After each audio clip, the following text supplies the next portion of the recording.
Hello दोस्तों, Excel की इस वीडियो में आज मैं आपको एचलुकअप और इफ एरर फॉर्मूले का एक साथ यूज करना सिखाऊंगा। तो दोस्तों इस वीडियो को एंड तक जरूर देखें।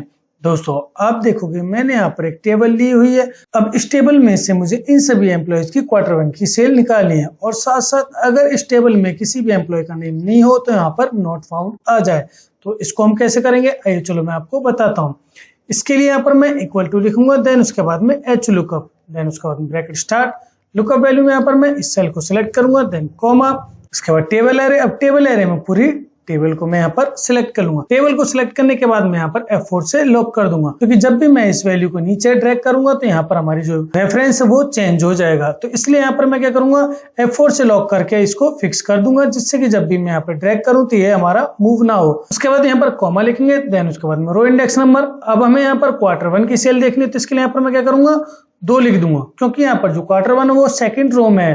तो इसके लिए यहाँ पर मैंने 2 लिख दिया, देन उसके बाद में कॉमा, उसके बाद ट्रू और फॉल्स।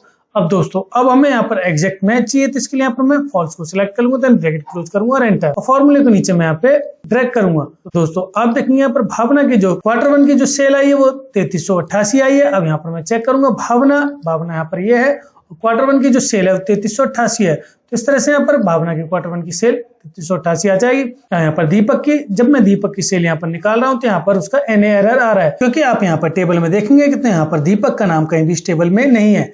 ऐसे यहाँ पर कपिल के लिए भी यहाँ पर NA एरर आ रहा है, क्योंकि यहाँ पर कपिल का नाम भी नहीं है।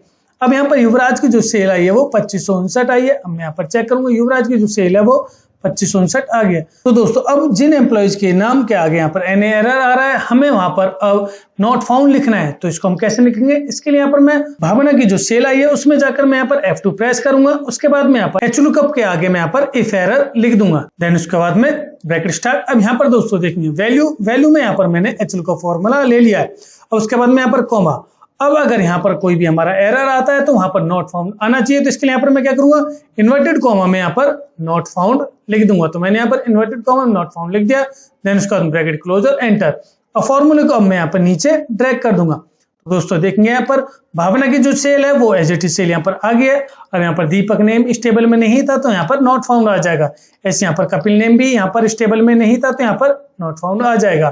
तो इस तरह से दोस्तों हम एचलुकअप और इफ एरर फॉर्मूले की हेल्प से इस टेबल में से जिन एम्प्लॉयज का नेम इस टेबल में है उन एम्प्लॉयज की सेल निकालेंगे, और जिन एम्प्लॉयज का नेम यहाँ पर इस टेबल में नहीं है उसके आगे नॉट फाउंड हम यहाँ पर लिख देंगे। तो दोस्तों अगर आपको एचलुकअप और इफ एरर फॉर्मूले में कोई भी डाउट होता है तो आप मुझे कमेंट सेक्शन में कमेंट करके बता सकते हैं।